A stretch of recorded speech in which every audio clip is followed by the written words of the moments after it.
minimum natin o hindi. And people, they said, according to the medicine, when you grow old, become yung ating pong lesson, ating pong memory. But definitely, I will not believe for that. If you are really a Bible-based believer, hindi po pwedeng we can say that when people grow old, it become less and you cannot memory. Because we have Adam, we have Abraham, we have Methuselah, the oldest man that lived in the Bible. They never lost their memory.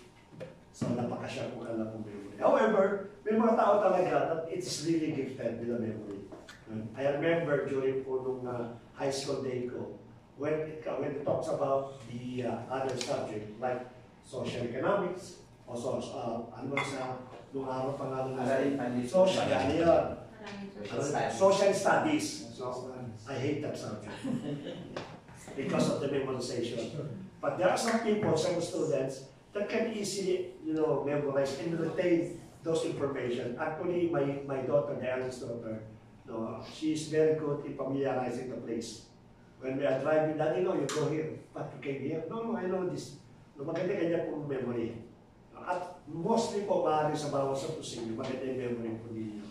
You can still remember or attend informations during that time. When in public speaking, for example, yung convention, yung mga tutorial lessons, people retaining informations, what they heard. Some people, they get bored. Pag nababoard po sila, tendency po nila is what? To sleep. Like this kind of speaking engagement. Ang sabi doon na in order to get the interest of those listeners, kailangan daw po ibigay mo yung kanila pong attention. Or in order to get the attention, you have to give what is their interest. Tama na naman, some people that if they get bored, if they're talking about a different subject matter. When you talk about in front of me about the artista, definitely I will not be interested for that kind of subject matter. Because there are people really that they don't like talking about other people's life and even yung yung kanila pong status. But when you talk about the current events, technology, and some of my interests, definitely, I'll be a good listeners. Some people, they said that there are people gifted for a good listeners. Yung bang madalas lang makinig. For those they have problems in their life, nakikinig lang daw po sila. Yun ang pinakaano po doon. So, what made a person to become a good listeners? Wala ba? Sabi ko nga I think there was let me go back to the Paubos yung oras na. Kasi nire-repeat ko 11:56. Thank you very much, Pinadil. So what made a person a good listener?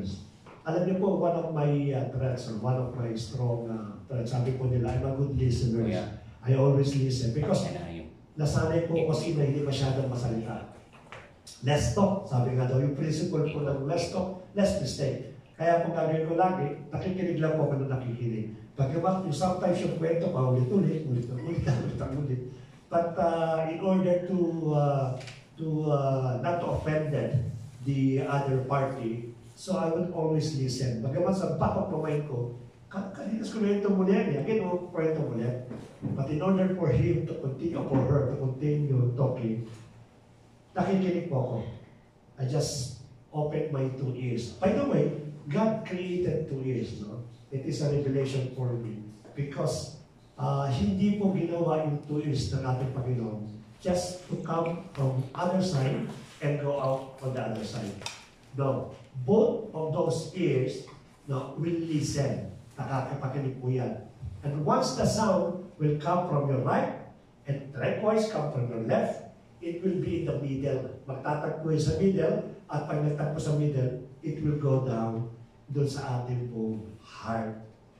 So that people can listen well, a good listener, kung lahat ako napapakinggan, it will go to the heart. Not yung para sa nila, pasok dito, labas lang daw dito. Kaya many po ay mga Zimbabwe. Ano yung Zimbabwe po? Zimbabwe. Yeah, Zimbabwe. You know, after magsimba, uwi na, bye-bye. he forgot o she forgot kung ano po yung message na ating Panginoon. Yung po mahirap po. What make a person good listener? Sabi nila, they have a photographic memory. It is a gift. No, I don't know. Gift from anywhere or from someone. Pagka meron photographic memory, he can remember or she can remember easily. At those information po, nare-retain po yun. Or, yun daw subject matter na pinag-usapan po natin. Like this kind of speaking engagement. Yung subject matter daw that get interest ng tao daw. Or, sabi po nila, really you are born good listeners. Yun lang daw po sabi po nila. But let us all agree, people get your attention the moment that you're speaking what they like. The most important po yun eh. Kung ano yung gusto kong pakinggan, then I'll get interested. No, if not, the presentation niyan, maboard po kayo, either you left the room or you go to sleep. Lagi sinasabi ko ni Kuya Manny, may natutulog po dito. But I will not mention, I will not cautious now, sapagkat I hope that this message somehow I will get your interest. No. But on the other hand, the Bible declares it is not a good listener for those people only wanted to listen what they want. Hindi raw po yun ang good listener. Ang good listener daw po, it is not what you interest, but what the message involved. That's the most important thing. No, pag binagsasalita po ng latest na technology, no, ang tao po, they don't like latest technology. Some people, they don't like it. But when you see the message behind that speaker, marami ka pala matututunan. No, it is not the matter of how the person, how to speak. Kahit mo tataling po yan, bulol. No, katulad po sa atin, bulol po ako dati. Ang kahit bulol pa rin piyata. Isa na ako dyan. Isa na. No? It is not the matter how the person in front of you delivering the message. Sometimes napaka-slow po yan. Pag slow po, kapatid, kamusta na po kayo? Mabagal na, monoton pa. Ang tendency niyan, what you will say is, kaya naman ako nakatulog because ang pangit ng preacher eh. You know that most of the people in the church, they are after to the preacher. Amen. In the other church na pinuntahan po namin ni Pastora, they will look for the schedule. Who is the next preacher, the next Friday? If they found out that the next preacher is the one that talking monotone, these people, they skip Friday service.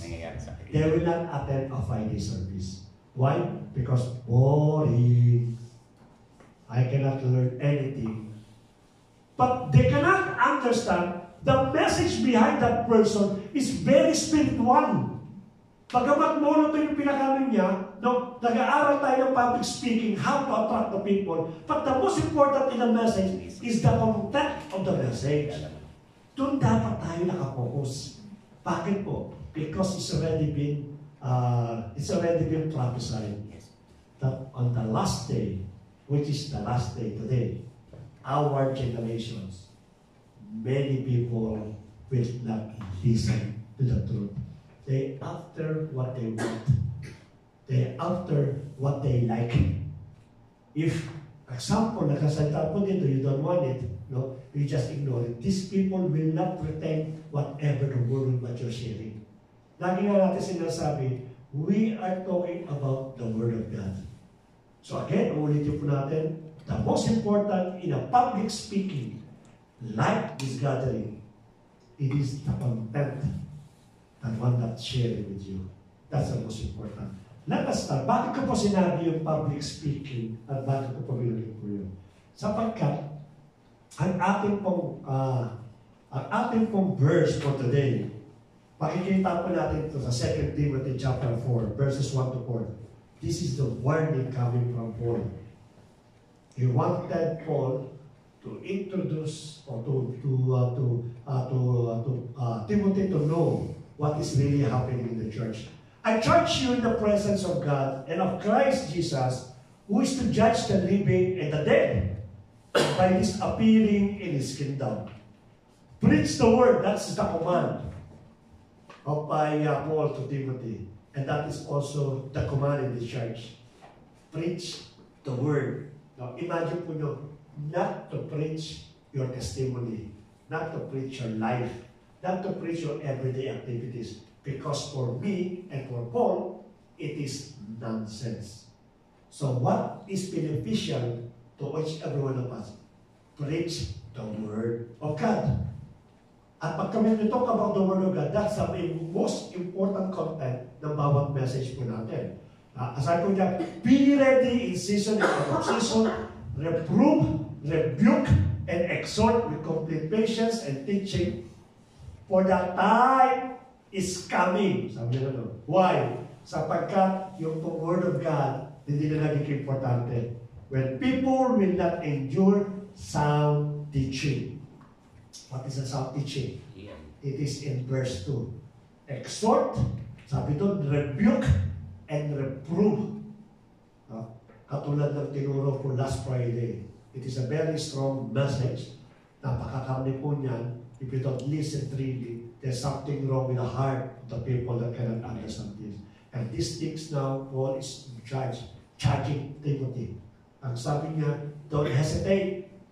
No? Whatever the Word of God, whatever the Word of God said, you have to preach. Yung pinakano po niya.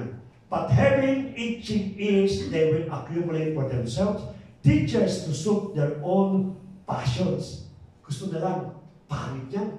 Bakit natin pag-uusapan yung mga sexual immorality? Why we talk about sins, mga vices? Let's talk about love. Let's talk about riches. Yun ang gusto na madilig eh. We don't want that kind of person, a pastor na napaka-strong at napaka-aling salita. No, we don't want. We want a pastor like Joel Osteen. No? Talagang malumanay. No? He never shout, he never rebuke, he never reprove anyone. It only love, love, love. Para yung Saloneta, I will not mention the name, no? Taas po tayo! Sasahod na kayo ng blessings. All blessings and love blessings, love blessing. People, after hearing the message, nothing changed. Why? Because you deliver a message which is not really the one that charging for. Reproof, rebuke, and exhort, ang sabi po ng ating kapatid. And will turn away from listening to the truth and wander off into weeds. Malalayo po sila.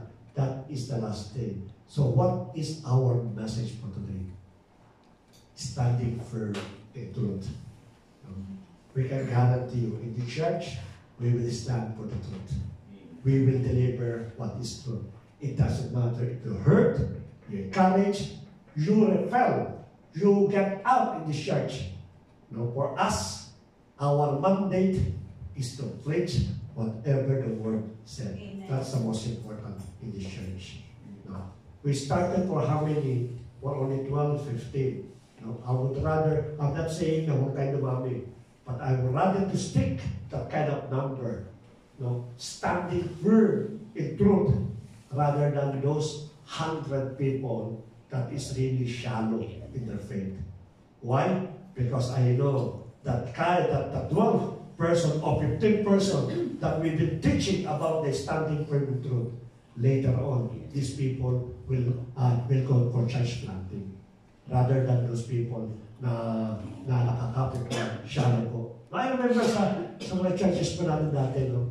Especially the last churches, napaka-shallow po. What is the foundation in getting to the church?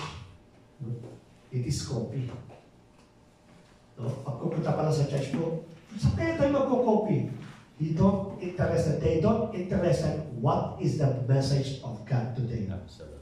What is the encouragement? What God will do today for me?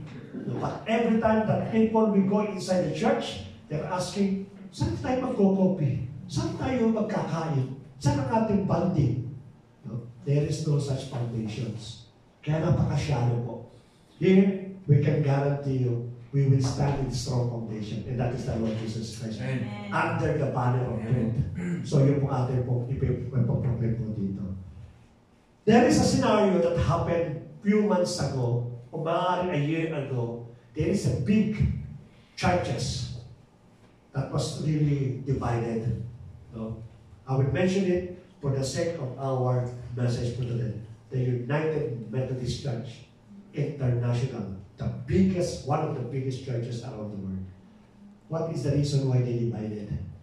They call the Congress. They call it Congress. Parang yung kay Paul, pinatawag ko yung mga matataas around the world. And there are some delegate coming from the Philippines which is under the banner of United Methodist Church. You know what is the agenda? Yung pinaka-head po nila, they wanted to allow in the church for a same-sex marriage. That's correct. Lalaki sa lalaki, babae sa babae. That is their agenda. And these times, the head of United Methodist Church, they want to enforce this kind of practices inside the church all over the world. And the delegates of the Philippines suddenly, they become, they reject and withdraw from that meeting. No, we will not allow these things. You know, it's a Filipino culture somehow, nandito pa rin. But the Bible truth is there. You cannot allow these things happen inside your church. Amen. No, maaari siguro outside itong ibang religion, but within the church of God, within the church of the Lord Jesus Christ, you allow these things. And it is the minister who will conduct the ceremony of the wedding. Imagine for you, it is completely, blatantly, it is blasphemous against God. Amen. But why? Why did these things? Because they want to cater those yung LGBTQ na member, madami na kami inside the church. Halos majority na kami. So better listen to our voice. Listen to our demands. And because they are maybe fighters, maybe financial stable, ang ginawa po nito is, okay, let's do the Congress. At i-enforce natin ito. It doesn't matter if it is a blasphemous before the Lord Jesus Christ. The most important, to cater the needs of the brethren. See, this is what Paul said. In the last day, many people will not take heed for the truth. They will not listen for the truth. They will just cater whatever the members needed. Hindi po tama po ito. At yun po gagawin po natin dito, sa oras po dito. In order for us to stand in truth, in order for us to be aligned with the Lord Jesus Christ sa kanya pong iglesia. Number one po, guard the gospel. Diba? In a world where many seek messages that entertain rather than edify. Parang entertainer lang. Si pastor, entertainer. Kaya may tawa. Ang galing ni pastor, patawa. Because why? Because we wanted you to entertain rather than to edify. Pangit ng pastor. Luma na yung traditional na edification. Mas maganda ngayon, entertain. Parang tao marami. Punta ka sa church ng JTGI, bakit? Comedian si pastor, at si pastor. Patawa ka ng tawa. Simula umpisa from the message, hanggang sa matapos, tawa ka ng tawa. I remember one time, no? There is one invited pastor. Actually, Sister Ron is the one who approached me. Sabi niya, Pastor, bakit naman ganun siya? Patawa siya ng patawa. Sabi ko, anong problema? Actually, I already discerned. But I don't want to speak to anyone. Baka sabihin, napaka-critical spirit ko naman. But suddenly, one of the members niya, pero lang, wala ka nang matutunan, tawa ka lang ng tawa. There is no such content. Comedian. There is no such, yes, correct, comedian. If you want to be entertained, don't go to the church. Entertaining. Go somewhere, not in the church. Because the church is not an entertainment venue. This is to edify every one of us. Why? Because we are preparing for you for much bigger responsibility. We are preparing for you for much stronger na pananampalataya. People now are willing to entertain for the sake of the members. Napakadalis po magtabi po yun. And conviction, sabi yan, of coming time when the truth will be traded for comfort and conviction.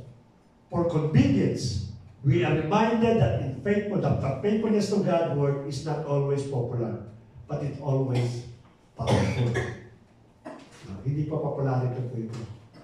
But it is the power of the word of God, not only to change you, but also to establish you bilang ating pong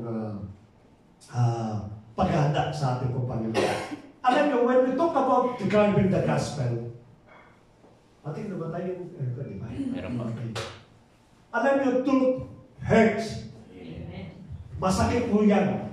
No? Pag ikaw po'y matagal ka nang nanliligaw, at ikaw ay tuwa, katanungan, tingnan namin katotohanan, pinaiikot lang pala ako nitong babae nito. That truth hurts. Masakit po talaga po yan. No? Ang problema, when you get hurt, you live on that kind of emotion. Hindi ka natuto. Meron palang tinuturo ang ating pong Panginoon. Meron pala siya sinasabi, pero ikaw hindi mo nakuha po yun. There are two scenarios that how to deal the truth. Prophet Nathan came to front of King David. David, you commit adultery and God will punish you. That is truth. And David, really is a broken-hearted during that time. Nalaman po niya that I cannot hide anything from God. Everything is exposed. Then suddenly a person that came in front of me, and it's not only David, no, it is a very, very strong word. It hurts. The problem is how you handle the truth. How you handle the hurts. And David knows how to handle the hurts. Immediately bow down sa ating po Panginoon. Here comes another person, King Saul. No? When Prophet Samuel came to him, you committed sin sa ating pong Panginoon. He keep on reasoning. He keep on explaining. Hindi po niya magawa po yun. Sapagkat bakit po? Because he wanted to excuse. He wanted to justify everything. Alam niyo ba sa po sa atin, kaya sometimes, pinapalo po tayo. No? Pinipit tayo. But because of our hardened heart and our, pagiging patikas ang ulo, we refuse to listen sa kanya pong mga salita. We even do on the opposite sides. What you are doing right now, it is completely wrong. In order for you to escape, ang gagawin po natin is you will not come again with the church. In order for you to escape. Suddenly, your brother, your sister learn what you are doing is really a sin or sa ating po Panginoon. Then, open rebuke. Open rebuke is better than sacrifice. A secret. Better than secret love. Sabi doon is, kasala ka, you have to repent, blah, blah, like this. Since napaya yung kanyang pride, so what they will do? They will go out and never came back to the church.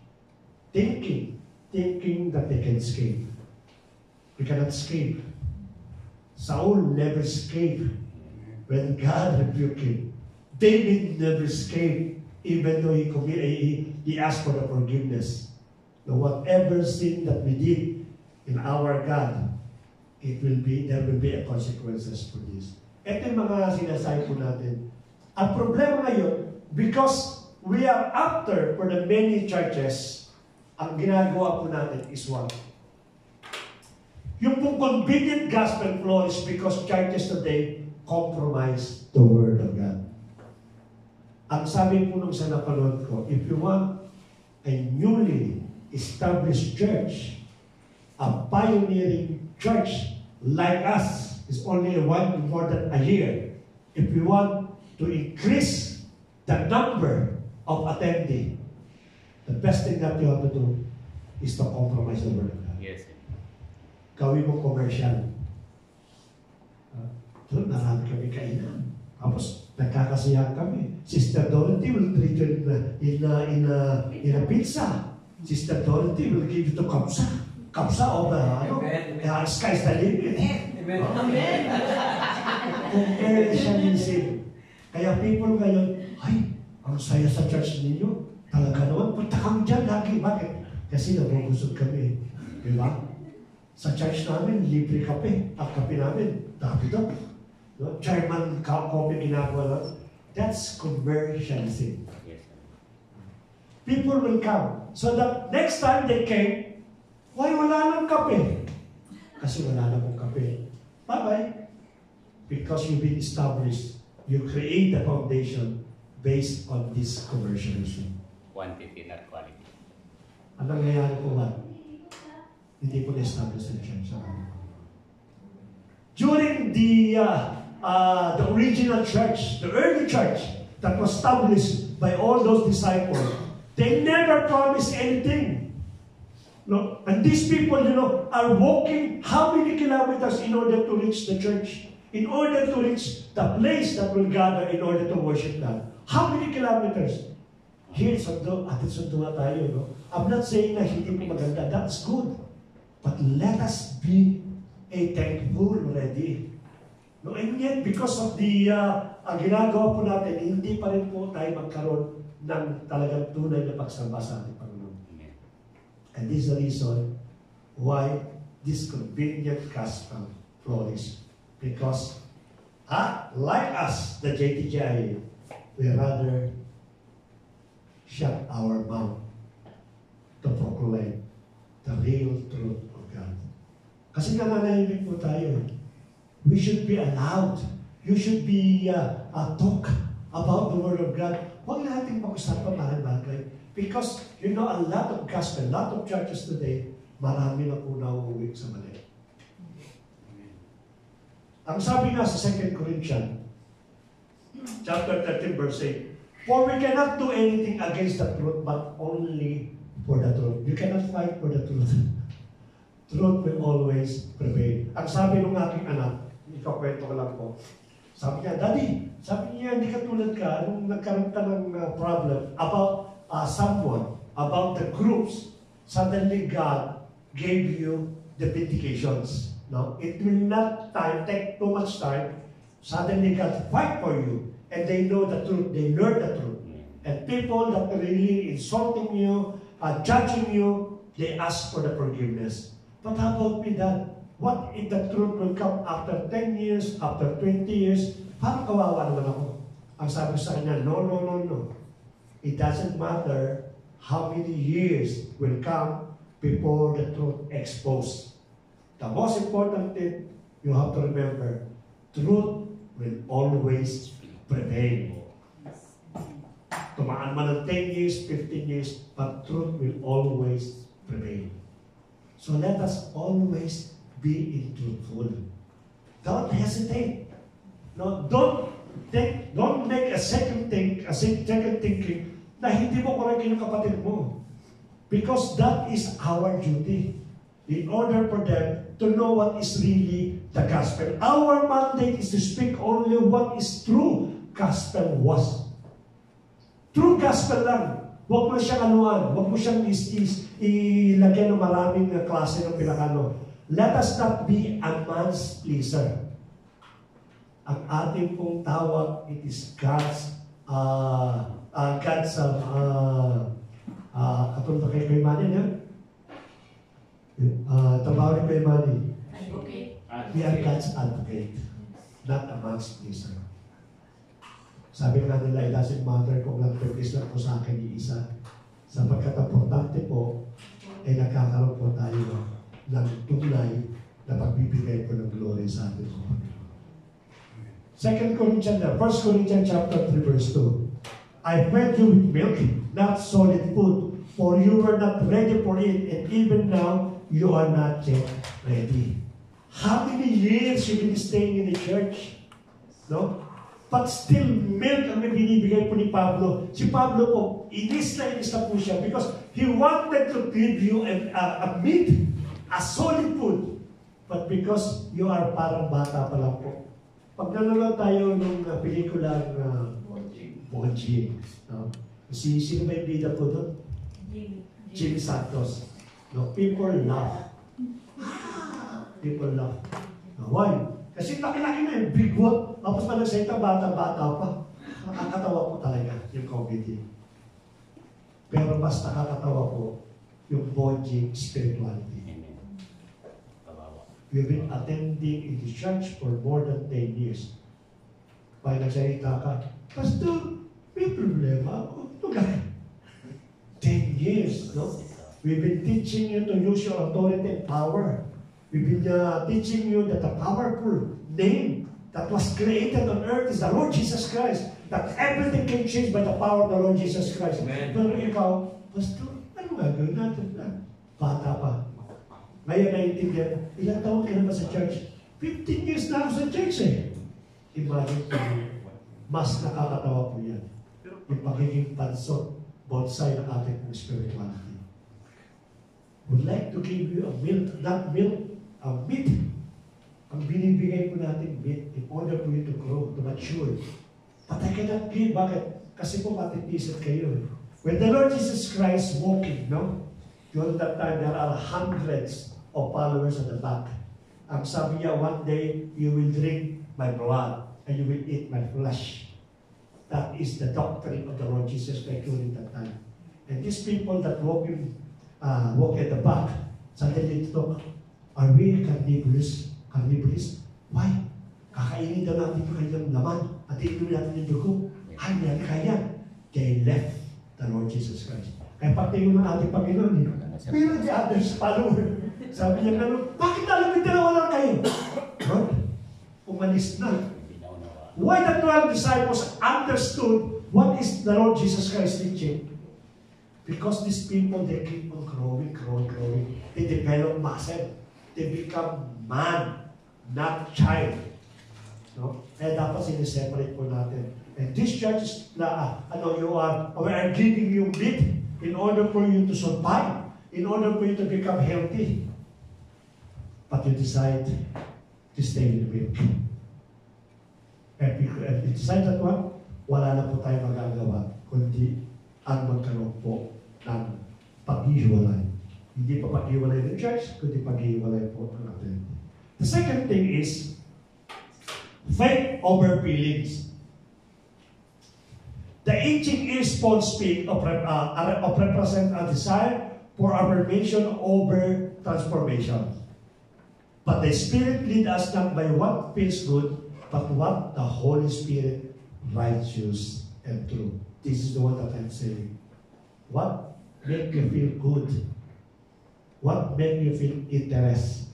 That is the only thing that I wanted to hear from this church.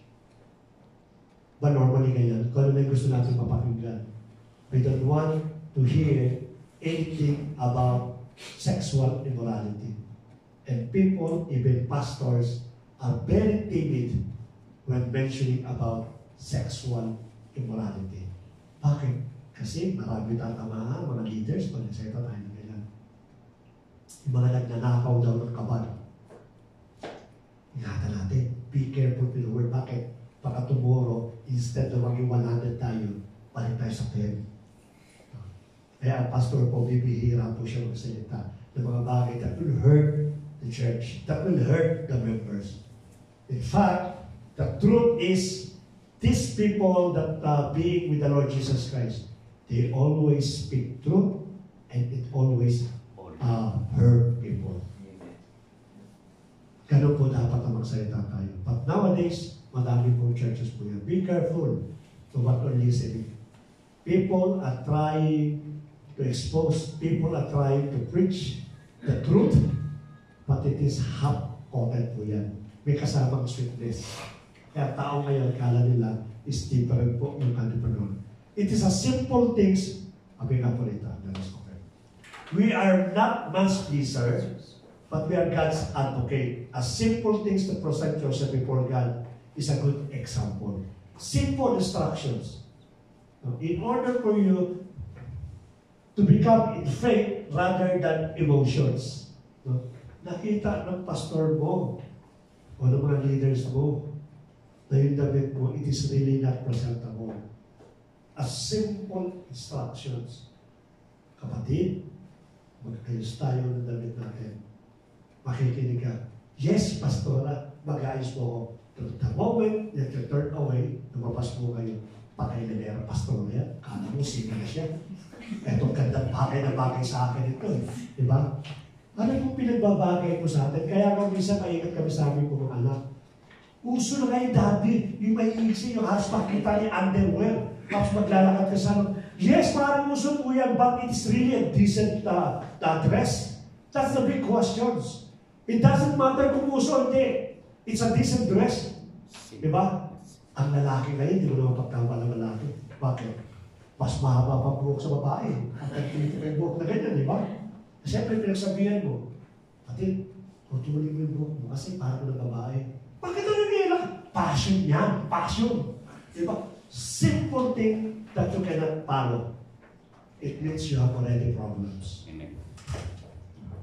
Sabi ng isang attendee namin dati, sabi niya, nung nakapakasyon kami, kakilala ng dating member po ng church, sabi niya, kapatid, magpapalit na ako ng dress. Kasi kada Friday na lang, ako na lang nakakontentay. Samantalay nakikita ko, naka-t-shirt, naka-pantalon, isa pa naka-jogging pants. Samantalang ganun, sabi niya, hindi, hintayin mo yung isang pastor kaya sa bakasyon. Kasi pag nagsisipa yun, lagi naka-long sleeve yun, lagi naka-tarpo yun. That is my principle in life. Why should I wear a non-presentable dress?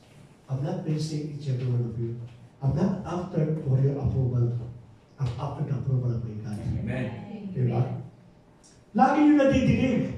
When you are going to an event, no, with the people that you know respected, people in a higher position, kanta todo sa pagsusot eh. Bakit ba sa akin to? Ang babae nakakailang dress. Apat na beses Bakit? Kasi ang event gala, pagandahan talaga dun eh. Marami diba? nagtabahin. Marami talaga magpapa-impress. Bakit? You wanted the approval of the people that will be attended the event. Right or no? Even lalaki. No? Pag ganun pa, you are facing the King of Kings and the Lord of Lords. At ang susunod mo, pitak dito, pitak doon. Alam nyo, to be honest, kanilang panonood po kami ng YouTube. No? When I saw a person leading a worship service, lalaki po, with a lot of earrings, for me, that is no. No. Pastor, ang ganda ng boses. Ang nagtatalungan ganyan. Nagwawala sila. That is completely no. Why? Because the way you presented yourself before God, it is not good anymore. It is not acceptable. Why should I agree with you? Maingat po tayo, mga kapatid. Sa pananamit po natin, even sa mga pananalita po natin, everything that come out in your word, in your mouth, it will be judged according to the will of God. Maingat po tayo. Kahit yung ating pong joke, Yes. kapatid, ang ganda mo. Pwede ba tayo mag-take? Joke lang. That word, pagbabayaran niya pagdating mo. Kakapatay na doon. Pastor, joke lang naman yun. You cannot take joke. I will not take that definitely, that kind of joke. Magbiro ka naman sa mga katawa, then hindi naman po ako manhid. Hindi naman po ako nerve para di tumawa. But that kind of joke, it is completely out of line. Hindi tatanggapin ang ating Panginoon. Better, sabi nga doon, we are not man's pleaser, but we are God's advocate. Amen. Jeremiah 17, verse 9. The heart is the most deceitful above all things and desperately sick. Who can understand it? No? Today, the heart is the most deceitful things. Mahal ko naman siya, Pastor. Nag-iibigan kami. God is the love, is the author of love. Sabi nga, anong problema doon? Yung palang binabanggit ng aking kapatid na lalaki, ikaw na lalaki. Ayun lang. No? Mahalang kami. Naiintindihan. Bakit ikaw hindi mo maintindihan, Pastor? Samantala ang Diyos na pinaglilingkuran mo, naiintindihan niya. Are you sure, really? That God can understand the way that you're acting right now? Hindi po pwedeng gamitin po natin pagmamahalan po natin. Pastor, matagal na naman kami nag-iibigan eh. May asawa po ba kayo? Hindi ko na siya mahal. Mahal ko na ito katabi ko ngayon. Sabi niya gano'n. Alam niyo what is the meaning of love? Kala nila love, it is like a simple emotion. They're thinking that love, it is a simple demonstration of your affection. No. Love, number one, never hurts. That is love. Never hurts. Pag may sinasaktan ka na sa pagmamahal mo, kahit gaano kadalisay, kalinis yung pagmamahal mo doon sa partner mo. But if someone hurt of what you're doing, that is not love. That is lust. Paano mo naman patuloy, Pastor? Matagal na kami nagsasama, mahal namin bawat isa. Yes, it might think na nagmamahalan kayo. But when it is not in the Bible, when it is not legal, then that is for me, that is lust. If you want to make your relationship correct, then correct first yung mga naiwan po natin. Hindi natin pwedeng gamitin ng madaya ang pag-ibig, madaya ang puso. We cannot always depend what we feel. Kaya nung nagkakasal po ako, sabi ko, when you get married, it is not love anymore that bounds you, but it is a commitment and responsibility. Bakit po? Kasi asawa ko, pag hindi natuto magbihis yan, hindi natuto maligo araw-araw yan, sabihin mo, wala ka kwenta ko, ito asawa ko ito. Bakit? May amoy na. May amoy na kilikili, may amoy pa yung bibig. So, hindi ko siya pwedeng mahalin. Bakit? Nawala na yung pag-ibig ko. That is wrong principle. Marriage is not about emotion and feeling. Marriage is about commitment and responsibility. Sabi kaya, through thick and thin, magsasama po kayo. Never listen to the heart. No. Always listen to the word of God. Ang sabi nga po dito, feeling must be guided by truth to become right. Again, ulitin po natin, feeling must be guided in order to become right. The generation today use the emotion of feeling to justify the sins. No? Madalas po nangyayari po, pag tayo po ay nagsasalita sa ating pong mga anak, sa ating pong mga magulang, no, nasabi niya, ba't ang sakit mo magsalita? Minsan may mga tao pong, Dad, or son, or maaring, choose your word, kasi nakakapanakit ka eh. Kaya ako, kami, mga new gen, we cannot understand what you're saying, kasi masakit magsalita. But did you know that people will not learn unless masaktan ko siya? You will not learn from your mistake unless you get hurt ng mga sinasabi po natin. So feeling must be guided by the truth in order to become right. Romans chapter 10, verse 17. Faith cometh by hearing, and hearing by the word of God. So, madalas po natin memorize po yan. We always say that faith cometh by hearing by the word of God. But how come people will not listen, will not understand by hearing the word of God? How come many times you've been hearing the word of God and yet faith never comes into your life? No, bakit po? Sabi ko, Pastor, katulad ng ginagawa natin, we are hearing the word of God. Bakit minsan yung pananampalataya hindi dumarating sa akin? Why it never happened to me? Because you have some problem. Because you forgot the number 36. What is said? Bago po naging 17, 16 po lang. But they have not all obeyed. Yung pa problema po natin, you just hear the word of God. No? You cannot understand these things. Ang sabi nga nung kami po nakaraan na vlog, you might have the Holy Spirit, but maybe you are not led by the Holy Spirit. There are two different subjects. You have the Holy Spirit, the other one is led by the Holy Spirit. You are listening to the Word of God. You always listen to the Word of God. But maybe, you never obey the Word of God. Then therefore, yung 17 na sinasabi ko, it will not come to you. Napaka-fragile pa ng pananampalataya mo. When it comes to the temptation, napakadali mo mag-give up sa temptation. When it comes to worry, napakadali mo mag-worry. When it comes to the trials, madali kang magbigay, mag-iba sa trials mo natin. Why?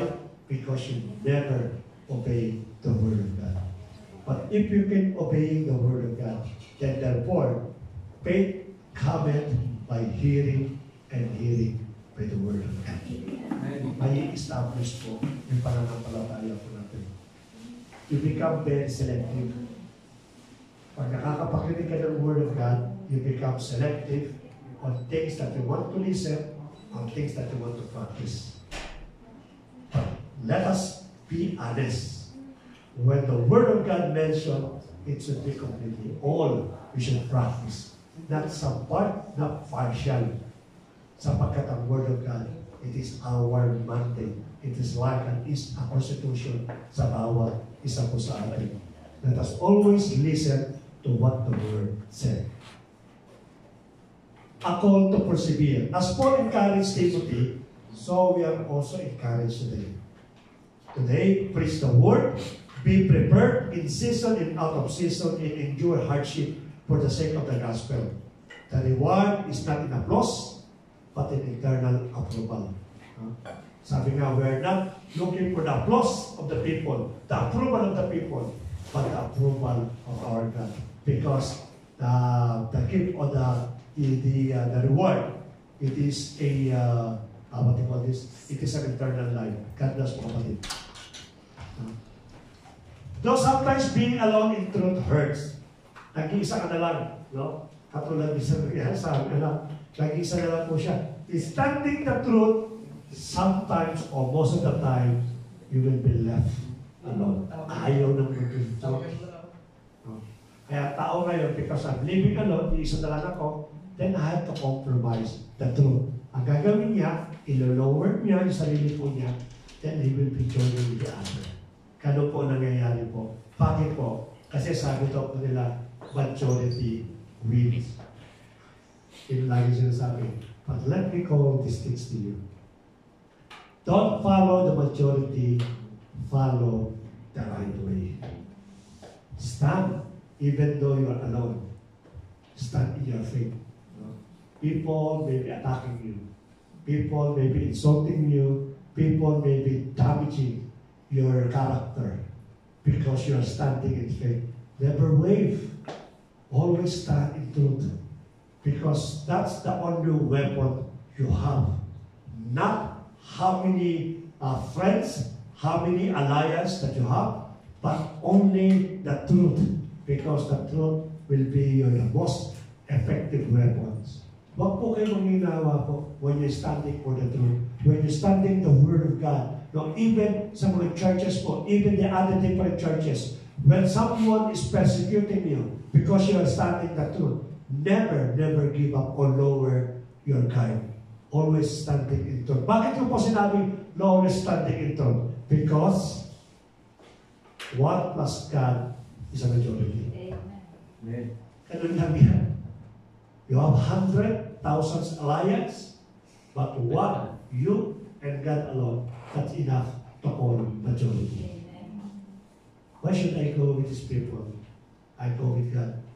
I stand with the Lord. Because yung majority po, lagi po panalo po yan. Ang sabi nga sa book of Daniel 11:31-32, ang sabi ito, armed forces will arise from his midst, and they'll desecrate the fortified sanctuary, abolish the daily sacrifice, and establish the destructive desecration. Dumating sa buhay po ni Daniel that everyone is fighting for him. But no one is standing beside Daniel because everyone is in danger. Yan naman mo yan ba? Pagka danger na, tutulong mo lagi. Nung isa na nakakaulian eh. I remember, no? When they're trying to raid a church service, pagpunta po sa ganyan, who is the pastor? Sabi ng Saudi police. Would you believe? Everyone, this is the pastor. Everyone pointed finger. Wala po man lang nagsalta, man lang manahimik tayo. We should be quiet and let us all take by the police. Anyway, if everyone take by the police, everyone also will be set free. No? But immediately, upon entering the policeman, the Saudi police are asking who is the pastor, who is the head of this organization. All of them pointed, he's the pastor. Imagine po ninyo. Kinakailangan po natin malaman. No one is standing beside us. It is God, it is alone. It is God Himself who stands in front of us. I'll give you again one testimony. Still, I have some time. In China, you know already that it's a communist country. They don't allow a worship service like this. But as I said, you cannot control or you cannot stop God's kingdom. It will preach all over the world. And there are some churches in China, in order for them to have a service, a worship service like this, they went to the middle of the rice field. Yung nag-iisang kubo po doon. At doon po sila kumakanta, at yung kanta po nila, a little bit sounds. Sapagkat if the authority will hear their praise and worship and their gathering, all of them is a firing squad. Because in China po, when you're conducting a church like this, the punishment po is a firing squad. Ang pangano po doon, death po ang pinakano po doon. So while they're singing, worshiping, here comes all the policemen. They barge the door, and immediately they're asking, who are Christian here? And everyone kept quiet. And the pastor started talking. Sabi niya, I am the pastor of the church. If you want someone to be in prison, to be punished, it is me. I'm responsible for this. Then the policeman, the colonel, standing there, oh, you are the culprit, huh? He got the Bible. He put it before going out of the door. He opened the Bible and he challenged everyone. Whoever step in this Bible and refuse and declare that you are not a Christian, then you will leave. Suddenly, everyone is running, going out. And no, I'm not a Christian, I renounce Christianity, I renounce the Lord Jesus Christ. Everyone is after for their life, like in Prophet Daniel. Everyone is trying to save their lives. And that is normal. People will think that is a normal thing to do because it is now cause of their life. Everyone God, except for the pastor. Then here comes the colonel. You don't like to save your life? You still have time. Step onto the Bible and renounce the Lord Jesus Christ. You know what the pastor said? I would rather be killed than to renounce my faith in Jesus Christ. So be it. The colonel declares, so be it. If you want to die, you will die. This is a true testimony. Whether it is a true testimony, you will die in this room. Yes, I am ready to face my Creator. Like Paul, no?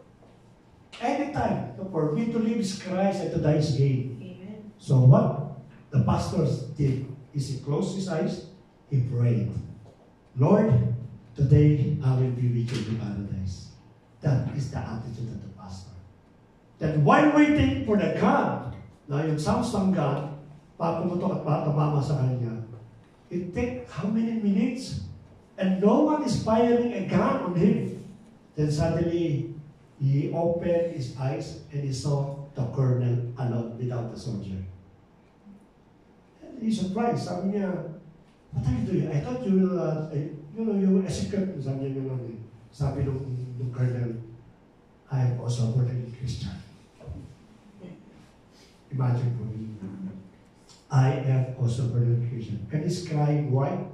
Because I cannot open my faith like you. And during that time, the colonel resigned from his position and he started sharing the word of God. Never know what will happen. During that time, at the testimony po ng tao ito, it spread around the world. And people in any country, a communist country, encouraged by his testimony. Imagine po ninyo a simple accident that caused effect around the world. Amen. Minsan po when I'm driving, someone, I'm bringing all the ladies without my wife because normally I pick up the ladies. We are 6 or 7, 6 ladies. I have a police at the back of my car. Now I saw it already in my side mirror, in my front mirror. Then suddenly the police came on my side. I know that he has something to do, wanted to do. Then we are talking like this, and what is it? Then the police, like this, yung busina. So I turn like this, itabi ko daw yung sakyan. So I parked the car on the service road. At the back, we parked the police. Then he called me, kakam. Ginawa niya po ako. Then he took my ikama. Sabi niya, I cannot understand it, but what I understood is trying to build a case that I'm practicing prostitution because I'm bringing all the ladies. He's asking, do you have a wife here? I showed my wife ikama, and also during that time my children. I have a family, sabi siya, actually. No. Where's your wife? Eh, wala si Irene po during that time. So the policeman came and he checked everyone. He's shouting. He wanted to get fear for everyone. No? During that time, because before it was happened, my testimony, Lord, parang nasa ko mapunta ng prison, parang tuntua ako na-prisoner because of you. Yun ang aking talagang design ng araw. So ngayon, nung kinukuha na ng police yung sabi niya, you will go kalabos, alam ko na prison eh. And we'll beat you, something like this, kasi yung pinakaan niya. Back of my mind, Lord, salamat, mabipunta na ako sa prison, at mababalita na si Pastor nakulong dahil sa pagkaan. Ay, ang gandang testimony. No? Yun yung aking mind. Makukulong po ako, tatalaga pong parusahan ko because they know that it's a prostitution. But suddenly, there is one lady, our passenger. Ano po siya, kadama. Ang boss po niya, it is a colonel ng police. Sabi niya, nung lumapit ko sa kanya sabi niya, tinakita ko yung litrato. This is my boss, colonel, sabi niya gano'n. Nung tinili yung litrato, bumalik sa din sa isa. Siguro usap sila, sandali, may problema tayo dyan. May kasama palang amo ang police pala yun. Immediately nag-speak, binalik niya yung aking license, ay yung aking palang ikama, and then she went, balis daw ako. Tinatanong ko, why? Ang kulit ko pa yung why? No. Why? Wrong. So, nakataka, bakit pinalis dito? Then umalis po ako. That is God's protection. Yes. Imagine nyo. Pag magsasabi ng Panginoon, okay, gusto kita mga gusto mo, pero hindi pa ngayon oras. May time. Darating ka siguro sa pagkakataon talaga namang papipilison ka dun, kasama mo si Father, you continue worshiping the Lord.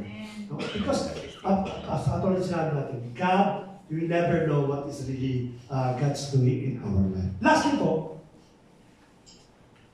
bakit? Ano siya? Yeah, sa conclusion po tayo. Let us all learn from the Israelite people. Ang Israelite people po, these people really are hard-headed. They're hardened their heart. The more that God punished them, the more they're hardened their heart. Tumitigas po puso, ayaw nila makinig. The more na sila nakikinig, the more nakapanis po sila. Today, God is reminding us that we are open up the truth, that we are open up to you what should be a follower of the Lord Jesus Christ. Never po natin. Pati kasi po yung puso po natin. Each every one of us, we have our own secret. Sabi nga nila, you can hide anything, but definitely it will expose later on. So I encourage everyone, katulad po ng Israel, if you are doing secretly something which is not in favor with our God, something that is violating the Word of God, then be careful po tayo. It's about time to change now your life and surrender completely sa ating Panginoon. Sapagkat yun po ang ginawa po ng Israel. Habang pinatitigas nila, they hardened their heart, the more they punish and the more they suffer. But the moment they turn away from sins, God elevated them again. God blessed them again. Ano po ba ang purpose po ng Word of God na inaalam po natin? Sa Hebrews chapter 4, verse 12. For the Word of God is living and active, sharper than any double-edged sword, piercing until it divides souls and spirit, joints and marrows, and it judges the thoughts and pursuits of the heart. No creature can hide from Him, but everyone is exposed and helpless before the eyes of the one to whom we must give a word of explanation. Lastly po, I would like to tell a short story po about the parable of the railroad tracks. One day po, meron po isang car.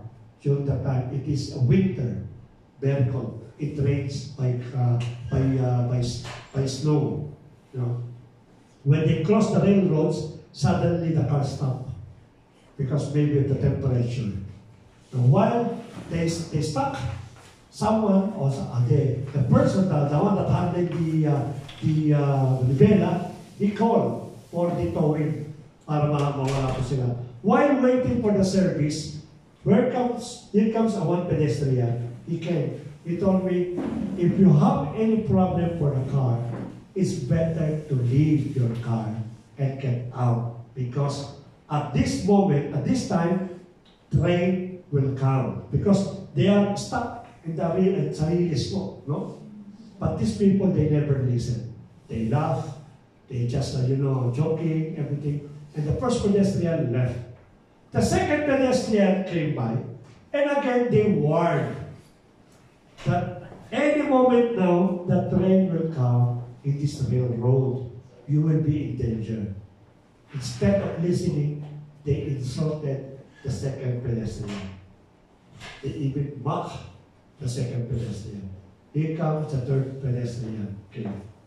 And this time he told me, in this minute, train will come and you will be in danger. Better get out from your car.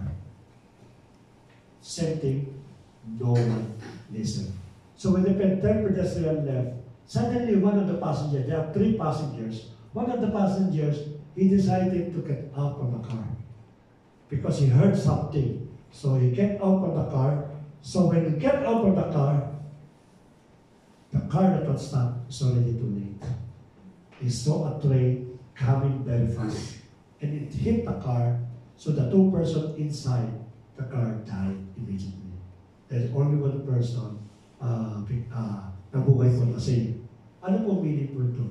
The Word of God, it is like the railroad. It will not stop for your own sake. He has own rails. He'll go straight. It doesn't matter kung sino tatamaan.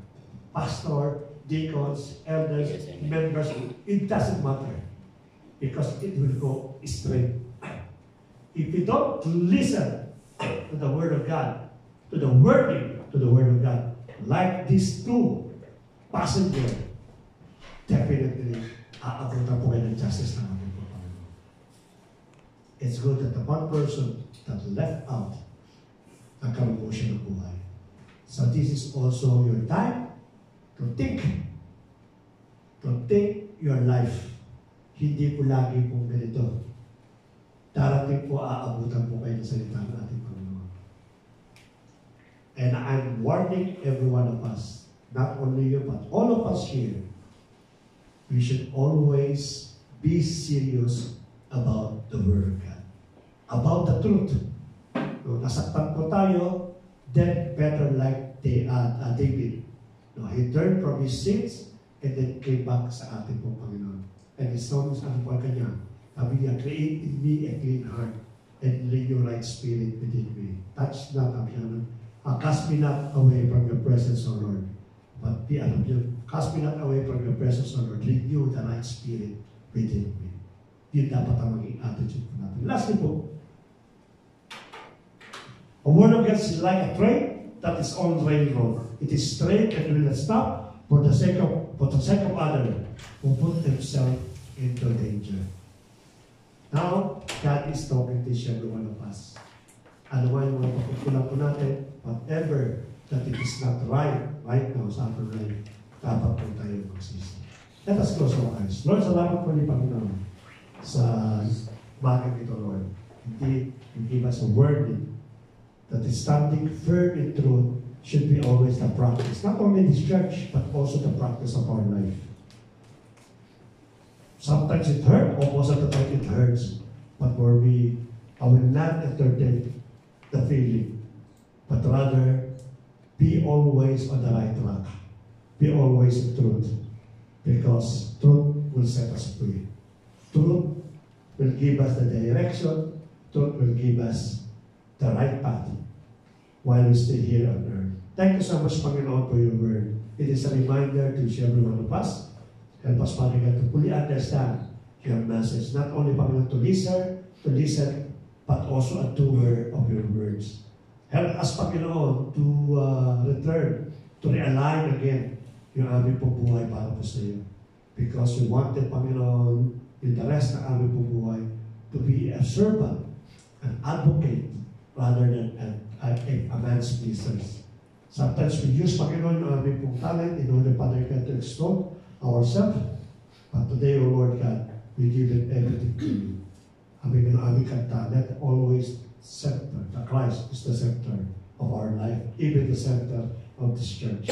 As we continue, Panginoon, sa iyong presensya, we pray that all the needs of the children right now here We give you, Panginoon, whatever the desires of the heart. And those suffering right now, katulad ng aming panalangin, especially, Father God, we pray kay Kuya Rolly, Panginoon, dinalaw po namin sa hospital. You know the situation ng aming kapatid dito, Lord. It will be, Father God, your own glory for your own manifestation of your power sa buhay po ni Kuya Rolly, Lord. As we declare, Father God, we stand in our faith, we stand in our belief, Panginoon, that whatever that comes out in our mouth, it will be honored in heaven. And right now, you're charging everything in order, Father God, to expose your glory, not only sa buhay po ni Kuya Rolly, but also for the life ng mga doctors and nurses na nandun po, Lord God. Thank you so much, Father God, and we speak life to everyone, Panginoon, sa bayan nito, Father God. Thank you so much. To you we bring back the glory, the praise, and adoration. In Jesus' mighty name. Amen. God bless po.